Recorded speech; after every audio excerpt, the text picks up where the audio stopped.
Chapter 16, Integrals and Vector Fields. This chapter is the core of vector calculus, so you need a deep understanding of the chapter. In this chapter, we'll study line integrals, surface integrals, and very useful and important theorems such as Green's theorem, Stokes theorem, and divergence theorem. We'll also deal with applications around work and fluid flow. Let's go to section 16.1, vector fields. See the definition. D is a region in R2, then a two-dimensional vector field defined on the region D is a function so that for each point in D, it is assigning a two-dimensional vector. Similarly, once D is a three-dimensional solid, then a 3D vector field on D is a function that assigns to each point in D a three-dimensional vector. Let's see this. F of xy is a two-dimensional vector field. So it has two components and two-dimensional vector, and at each point xy, and it becomes a two-dimensional vector, so that this F is a two-dimensional vector field. Similarly, here, once xyz is a point in three-dimensional region, then we have now PQR, three component. That is a three-dimensional vector, so that F is a three-dimensional vector field. See this example. Once F is defined in this way, then it is a vector field in R2, and G is defined here, then it is a vector field in R3. Let's try to sketch F. Okay. Now, we select these typical points, and for these points, and we try to get a vector field. Okay. Now, x is 0, y equals 0. Then for F, okay, 0 and 0, so that we have here 0 and 0. So it is a 0 vector. 1, 0, and then we have a first component 1, and second component again 1, right? And how about 0.11? For this one, this is 1, the first component. Second component must be 0. How about the last point, 0, 1? And x is 0, then the first component of this vector must be 0, and 0 minus 1 is minus 1. Okay, let's try to visualize these vectors. This is x coordinate, and this is y axis. There's x and y. We selected 4 points. This one, 1, 0 is this one, and 1, 1 is this point, and now 0, 1 is this point. For these points, the vector is, now this is 0 vector. Now at 1, 0, here, the vector is 1, 1. In x direction, 1. In second direction, 1. How about this point? At this point, here the vector is in the first direction, horizontal direction 1, and vertical direction is 0. So that is a vector. And 0 and 1, okay, at the point, the vector is 0 and minus 1, so it is going down like that, right? That is a sketch. And even though we are using only 4 points, and we have that. If you try to get more points, then you'll see the vector fields more detail. Okay,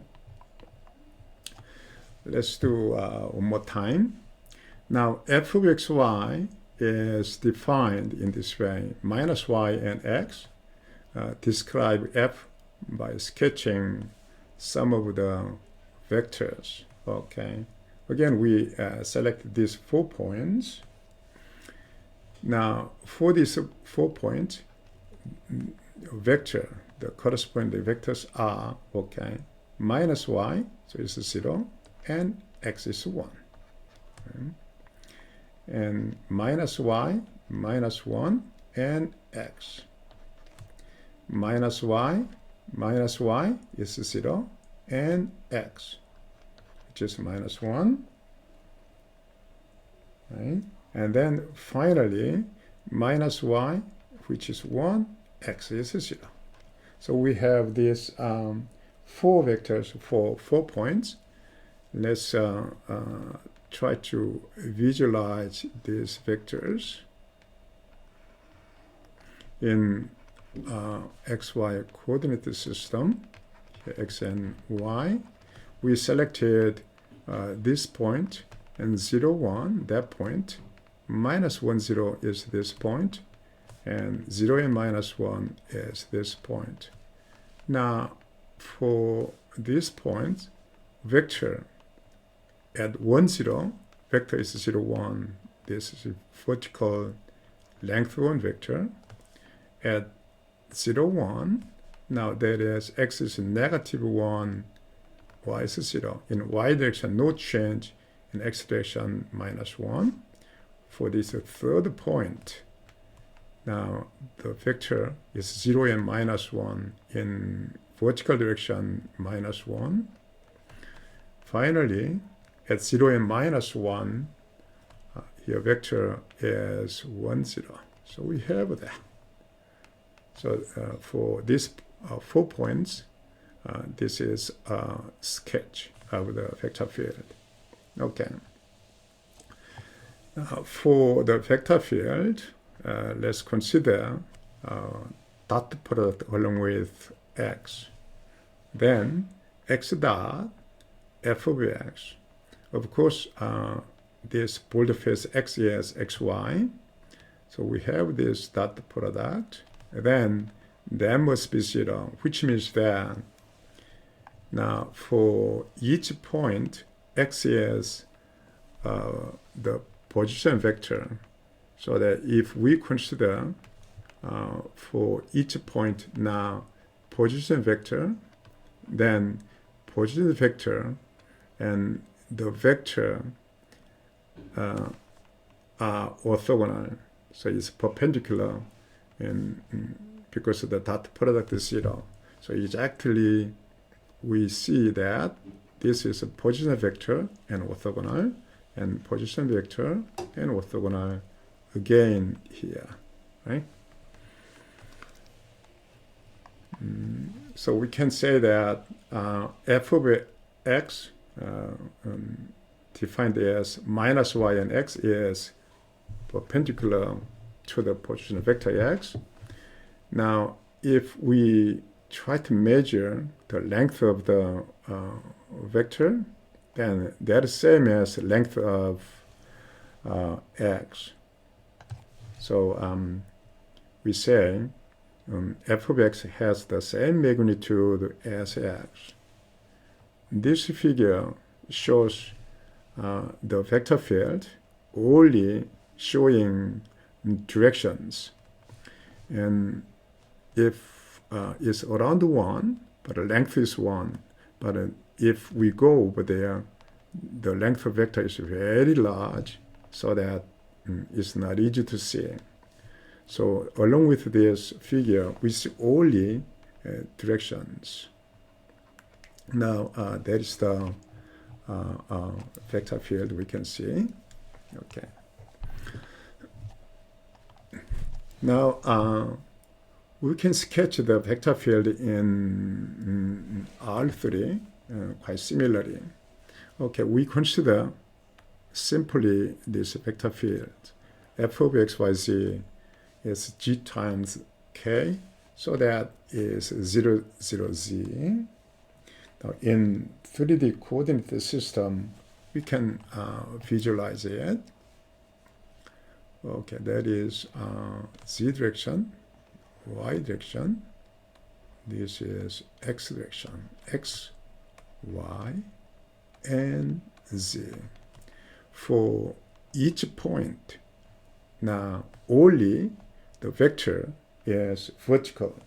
So that once we try to choose a point along horizontal plane, for example, then it is a zero vector, like that. Once we go up a little bit, then is upward vector, like that. And if we go further, then the vector length will be large, like that. If you go down, then now is toward down direction, like that. Okay? That is the sketch of the vector field. This is an example of airfoil simulation. Is in airplane, you can see this shape, and along with this one, the airplane can fly. Now around the this wing, the air comes rapidly. Then you can see the air movement. This is showing the directions of air movement, and so that this is the velocity field around the airfoil. It's cross-section of the wing of airplanes. Okay. So along with some physical equations, and that is usually partial differential equations. By solving those equations, we can here see the velocity and movement of the air around such object. Okay. Okay, we'll continue in the second part. Thank you.